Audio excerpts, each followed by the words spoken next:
अगर आप भी चाहते हैं कि PY फिल्म्स का ऑडियो वीडियो आप तक जल्द पहुंचे तो लाल बटन दबाकर हमारे चैनल को सब्सक्राइब करें और साथ में बेल आइकन जरूर दबाएं।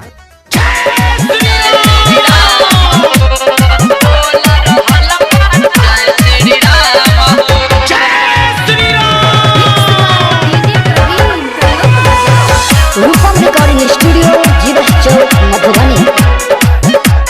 Mix by Rupam Singh. कोटा दिहल फैसला की बनी उहा धाम हो, कोटा दिहल फैसला की बनी उहा धाम हो। त सभे बोल रहल बाटे जय श्री राम हो, कि सभे बोल रहल बाटे जय श्री राम हो।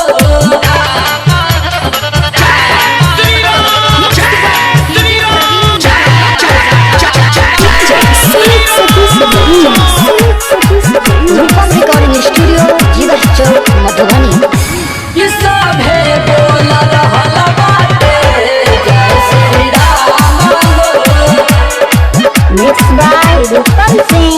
सत्य के भइल जीत यही से सभे बाटे मगन में, सभे बाटे मगन में।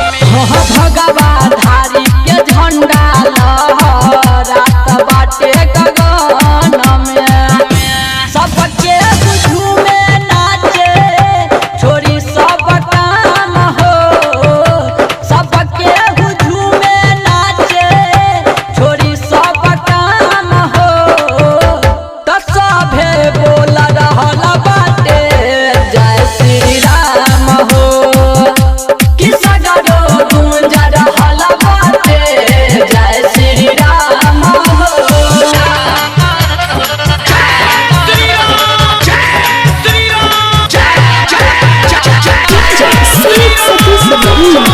रूपम रिकॉर्डिंग स्टूडियो जीवा चौक मधुबनी।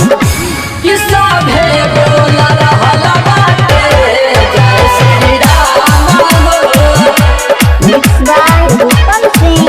हाँ बाजे नगाड़ा अयोध्या में फिर से राम राज बयाइल हो। हाँ MP रूपमा कहे सुनी खबरिया मन के सुकून भेटाई